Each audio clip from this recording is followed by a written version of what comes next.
E aí, meu povo, nosso encontro número 2 está começando agora. E eu quero saber como foi a atividade do encontro número um. Você conseguiu fazer? Ficou legal? Gostou? Hoje a gente vai para o encontro número 2 e nós vamos aprender sobre os erros da igreja.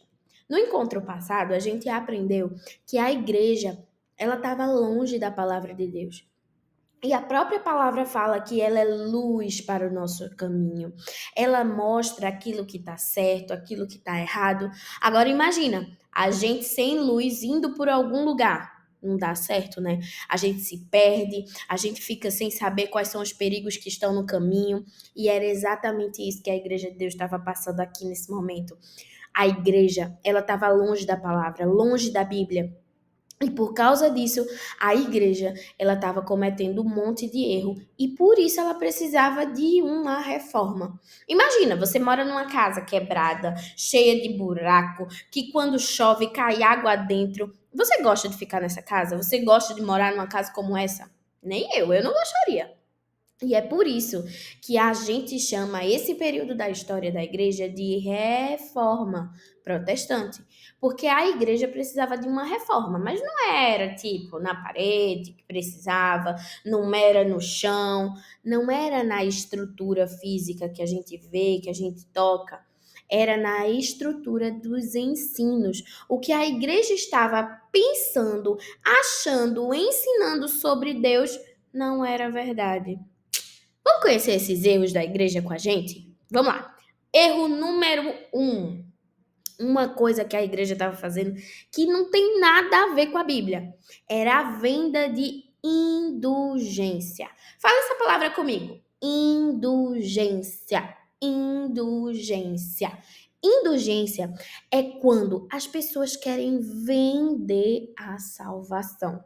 Tipo, aí essa figura. Tem um monte de tickets, né? Que é como se fosse um passaporte, um ingresso. Quando você vai no circo, quando você vai no cinema, você compra um ingresso. Você vai lá no caixa, na bilheteria, dá o seu dinheiro, a pessoa lhe dá o ingresso e você vai entrar para assistir aquele filme. Só que as pessoas estavam ensinando que a gente poderia comprar a nossa salvação para a gente ir para o céu. A gente dava dinheiro e aí, em troca disso, a gente recebia um papelzinho que dava direito a gente ir para o céu. Agora, esse ensinamento está na palavra de Deus. A gente consegue achar na Bíblia, nas Escrituras, a palavra de Deus falando isso? Claro que não. Na verdade, na palavra de Deus, a gente encontra que alguém pagou um alto preço para eu e para você irmos para o céu. Mas não fomos nós. Não foi com dinheiro. Esse alto preço foi pago por Jesus, que morreu lá na cruz, sofreu no nosso lugar, foi humilhado, mas tudo isso fez com que eu e você hoje a gente pudesse ter acesso a Deus. A gente pudesse ter a certeza de que vamos morar no céu. Mas não era isso que estava sendo ensinado. O pensamento errado, o erro era que a gente pode, pagar para ir para o céu. Mas o que é certo? O que é que a Bíblia nos ensina? Que Jesus já pagou esse alto preço. A gente não precisa dar R$ 1, dois, três, vários milhões para ir para o céu. A gente nem conseguiria pagar isso. Outro erro. Erro número 2. Faz assim o to na sua mão. Erro número 2. Eles estavam vendendo, a igreja estava vendendo relíquias, coisas, dizendo que as coisas poderiam trazer mais poder para você. Como assim, tia Amanda? Não estou entendendo nada. As pessoas pegavam, por exemplo, um pedacinho de madeira e vendiam para as pessoas, dizendo assim: olha, esse pedacinho de madeira é o pedaço da cruz de Jesus. Se você tiver um pedacinho da cruz de Jesus, você vai poder ser melhor, você vai ter uma coisa sagrada na sua casa, uma coisa de muito valor. Que na verdade, às vezes, aquele pedacinho de madeira não era nem da cruz de Cristo. As pessoas mentiam. Tipo, tô com uma caneta aqui do meu lado.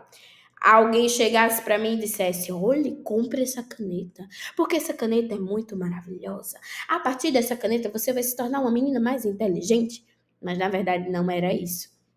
As pessoas compravam isso e não tinham poder nenhum. A Bíblia não ensina sobre isso. Quer ver outra coisa, outro exemplo? O paninho que cobriu Jesus quando ele morreu lá e ele foi posto numa tumba, não foi?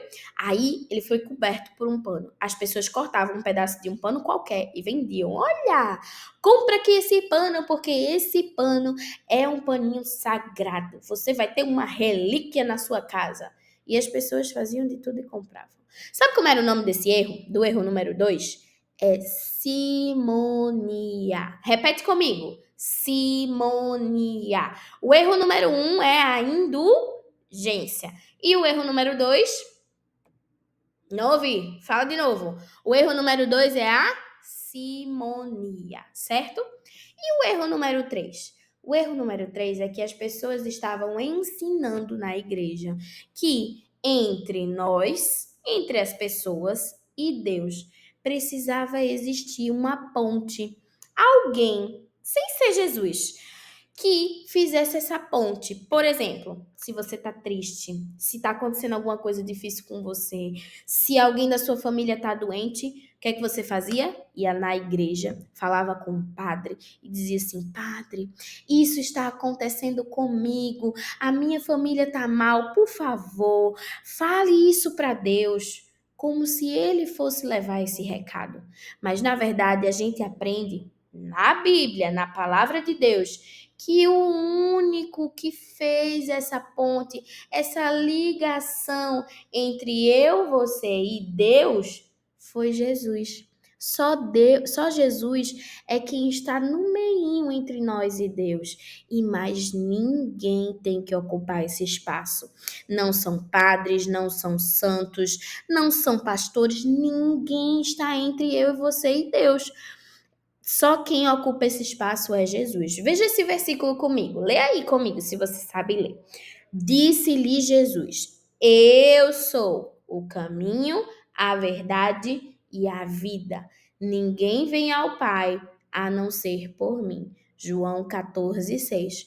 Você percebe que Jesus está dizendo que Ele é o caminho, o único caminho. Então, se eu e você, a gente tá com algum problema, tá triste, quer chorar diante de Deus, o que a gente faz? Ora, fala com Deus. Não precisa mandar o recado para alguém, para essa pessoa mandar o recado para Deus. Eu e você temos acesso direto a Deus. Podemos falar diretamente com Deus, sem que ninguém fique no meio, porque Jesus já construiu essa ponte. Certo?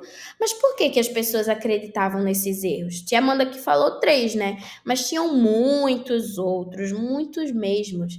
Sabe por que as pessoas acreditavam? Primeiro, tinham pouquinhas Bíblias. Não é tipo hoje. Hoje, só aqui no lugar onde eu tô, eu acho que tem umas 6 Bíblias. Na sua casa tem Bíblia? Eu tenho quase certeza que na sua casa tem. Se não tiver uma Bíblia física, tem uma Bíblia no seu celular. Olha, hoje eu posso ter a Bíblia aqui no meu celular. Eu posso, se eu não quiser ler, por exemplo, naquele momento, eu posso colocar a Bíblia no YouTube e a Bíblia vai ser lida para mim. Tem muitos meios, muitas formas da gente ter acesso à Bíblia, mas naquela época não era todo mundo que tinha Bíblia. A Bíblia estava somente ou nas igrejas, nos lugares em que as pessoas aprendiam, né, para se tornarem padres e tal, e trabalharem na igreja, ou a Bíblia estava na casa de pessoas muito, muito, muito, muito ricas. Não era qualquer pessoa que tinha Bíblia, não era fácil, não era baratinho igual hoje em dia é. E outra, para piorar, para dificultar, a Bíblia estava em latim. Olha essa imagem aí que eu tô te mostrando.